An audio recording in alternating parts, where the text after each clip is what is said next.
Center za socialno delo Pomurje, Policijska uprava Murska Sobota in Mestna občina Murska Sobota so 24. novembra pripravili strokovni posvet pod naslovom Nasilje v družini – kako zaščititi otroka. Gre predvsem za preventivno delovanje na področju preprečevanja nasilja v družini.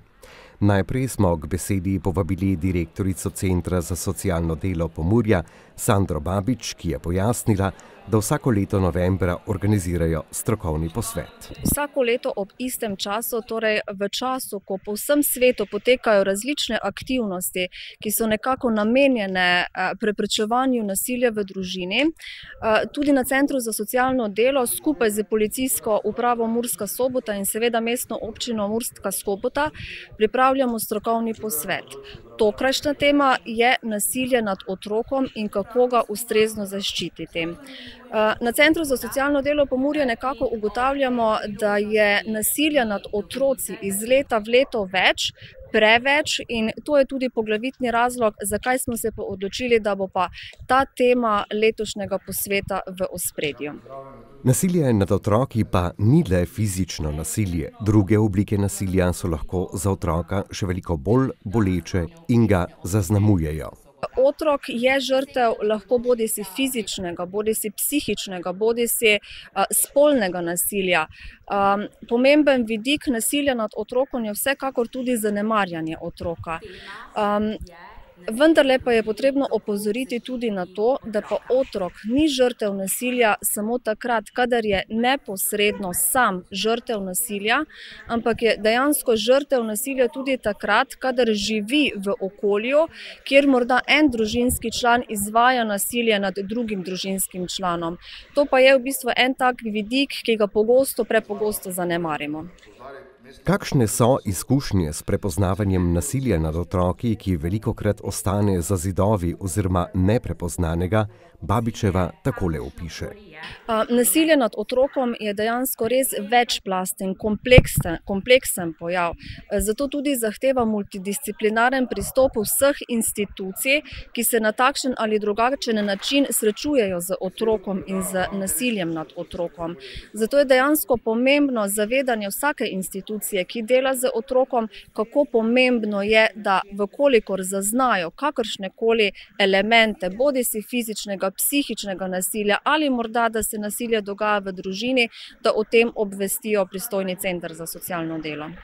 Pri tem seveda apelirajo na vse deležnike, ki imajo stik z otrokom, ne glede na to, ali so to vzgojitelji, učitelji ali sosedje, ki v mnogih primerih raje molčijo.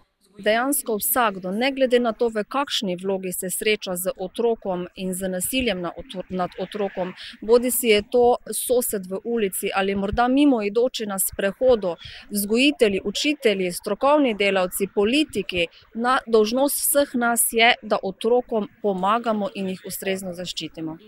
Strokovnega posveta v Murski Soboti se je udeležila tudi sekretarka Skupnosti Centrov za socialno delo Slovenije Tatjana Milavec.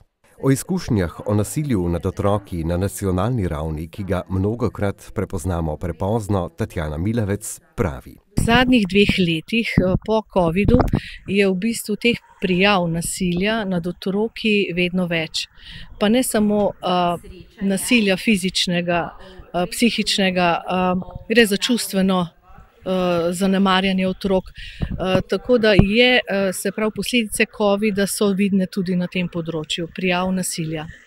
Pri nasilju nad otroki govorimo tudi o medvrstniškem nasilju v času razmaha družbenih omrežij, ki je v in po času covida še posebej problematično. Tudi teh prijav, se pravi medvrstniškega nasilja, Centri za socialno delo prejemajo, sodelujejo tudi šolami, v multidisciplinarnih timih iščejo rešitve, tako da drži ta vaša ugotovitev. Kako lahko zaščitimo otroka oziroma nasilje dovolj zgodaj prepoznamo, Milavčeva pravi. Dovolj zgodaj prepoznati je pomembno ne prezreti otrok, ki potrebujejo pomoč. Tu ne gre samo za inštitucije, ne gre za Center za socialno delo, policijo. Tle je pomembno, da prevzamemo družbeno odgovornost vsak posameznik.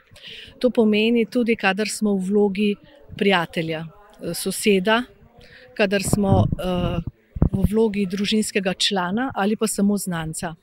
Kadar je sum na nasilje v družini, je pomembno, da se vsi odzovemo in v bistvu ta črka na papirju, ničelna toleranca, naj ne ostane samo tam. Je pomembno, da vsak izmed nas to tudi prepozna in tudi sporoči to informacijo, lahko tudi anonimno, na Center za socialno delo ali pa na policijsko postajo. Nemalokrat se zatečemo k mnenju, da je le otrok, ki ima trenutno slabše obdobje in le zamahnemo z roko. Vedno in zato je pomembno, da ne prezremo tega, da ne napravimo že sami pri sebi zaključkov, da v bistvu nagovorimo tiste pristojne inštitucije, da probajo družinam. Se pravi, a veste, saj en tak indic kot tik, nekaj en indic, ne pomeni to nujno, da se izvaja nasilje v družini. Lahko družina potrebuje pomoč, lahko je v kakšni drugi stiski. Vedno smo centri tam za družine, da pomagamo v prvi vrsti družinam, se pravi, da lahko opravljajo svojo vsakodnevno vlogo, naloge. Nemalokrat se ne obrnemo po pomoč na centre za socialno delo, ker ne zaupamo v institucije. Tlele bi pa povabila vas medije. Rabimo tudi eno pozitivno podobo Centra za socialno delo.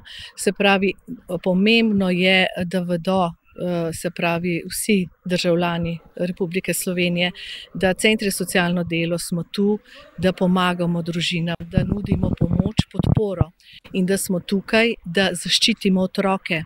Centri odzamemo otroka, ampak ne odzamemo otroka, tako bom rekla, se sliši zelo kruto, zaščitimo otroka. Naša naloga je zaščititi otroka. Naša naloga je nuditi pomoč in podporo družinam. In seveda potrebujemo pa tukaj podporo tudi medijev, da se tudi dobre zgodbe, tako kot je današnja, slišijo v javnosti. Zaščititi otroka je torej vodilo, ki ga po besedah udeležencev posveta ne gre prezreti, kajti le na ta način nam bo uspelo postati ali ostati zdrava družba. Ne nazadnje tudi pravimo, da na mladih, tistih, ki so zdaj še otroci, svet stoji.